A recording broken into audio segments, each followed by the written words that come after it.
నమస్కారం. రేపటి విశిష్టతని ఇప్పుడు చూద్దాం. రేపు 8వ తారీఖు మే నెల 2025వ సంవత్సరం గురువారం. శ్రీ విశ్వావసు నామ సంవత్సరం ఉత్తరాయణం వసంత ఋతువు. రేపు వైశాఖ మాస శుక్లపక్ష ఏకాదశి తిథి మధ్యాహ్నం 12:29 వరకు, తదుపరి ద్వాదశి తిథి. ఉత్తర ఫల్గుని నక్షత్రం రాత్రి 9:06 వరకు, తదుపరి హస్త నక్షత్రం. హర్షణ యోగం రాత్రి 1:57 వరకు, తదుపరి వజ్ర యోగం.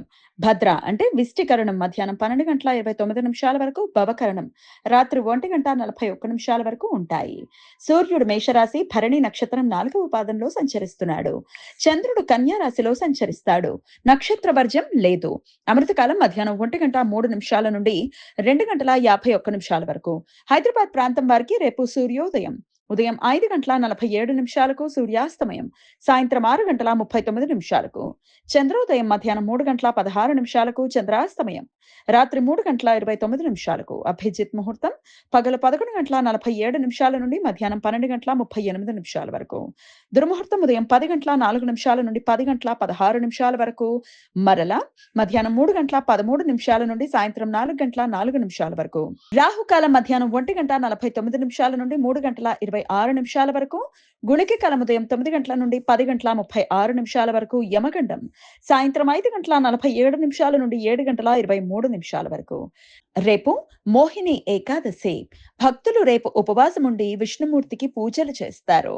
ఉపవాసం ఉన్న వారికి పారణ సమయం ఎల్లుండి ఉదయం సూర్యోదయం నుండి ఉదయం 8:21 వరకు ఉంటుంది. రేపు విష్ణుమూర్తి ఆరాధన చేసిన వారికి జన్మాంతర ప్రారబ్ధాలు తొలగిపోతాయని, చేసిన పాపాలు ప్రక్షాళన అవుతాయని, చక్కటి అనుకూలమైన భవిష్యత్తు ఉంటుంది అని నమ్మకం. విష్ణుమూర్తి మోహిని అనే పేరుతో స్త్రీ రూపంలో వైశాఖ శుక్లపక్ష ఏకాదశి రోజు ప్రత్యక్షం అయ్యాడు అని, ఈ ఏకాదశికి మోహిని ఏకాదశి అని పేరు వచ్చిందట. అగ్ని పురాణం ప్రకారం సీతా వియోగంతో బాధపడుతున్న శ్రీరాముడు వశిష్ఠ మహర్షి సలహా మేరకు మోహిని ఏకాదశి వ్రతాన్ని ఆచరించారు అని, తద్వారా ఇబ్బందులను అధిగమించి మరలా సీతాదేవిని పొందగలిగారు అని పురాణ కథనం. రేపు గురు ఏకాదశి. గురువారం ఏకాదశి తిథి కలిసి ఉన్న రోజు ఏకాదశి వ్రతం ఆచరించటం విశేష ఫలితాలను ఇస్తుంది అని పురాణ వచనం.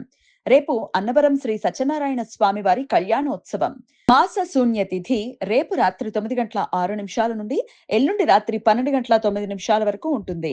వైశాఖ మాసంలో ఉభయ పక్షాలలో వచ్చే ద్వాదశి తిథిని మాస శూన్య తిథి అని పిలుస్తారు. ఈ సమయంలో శుభకార్యాలు చేయటానికి అనుకూలం కాదు. ఉత్తర ఫల్గుని నక్షత్రం ఉత్తరా నక్షత్రం అని కూడా పిలుస్తారు. మొదటి పాదం సింహరాశిలో, మిగతా 3 పాదాలు కన్యా రాశిలో ఉండే ఈ నక్షత్రం 2 తారకల సముదాయం. స్థిర స్వభావం కలిగినది. ఈ నక్షత్రానికి గ్రహ ఆధిపత్య దేవత రవి. సూర్యునికి మరో రూపమైన ఆర్యమ అనే దేవత సంరక్షకుడు. ముహూర్త నిర్ణయ విషయంలో ఉత్తర ఫల్గుని నక్షత్రానికి శుభ నక్షత్రంగా అధిక ప్రాధాన్యత ఉంటుంది. ఈ నక్షత్ర సమయంలో ఉపనయనం, వివాహం, సీమంతం, మాంగళ్యానికి సంబంధించిన పనులు, దేవతా ప్రతిష్ట, గృహారంభం, గృహప్రవేశం, నూతన వస్త్ర ఆభరణాలు తయారు చేయటం, ధరించడానికి అనుకూలం. అంతేకాకుండా ఆధ్యాత్మిక కార్యక్రమాలు, వినాయక శాంతి, విత్తులు నాటటం, సంగీతం నేర్చుకోవటానికి, ప్రేమ, స్నేహం, శృంగార విషయాలకు అనుకూలం. ఈ సమాచారాన్ని మనకు అందించిన వారు మేడికొండూరు విశ్వనాథ్ ప్రసాద్ గారు.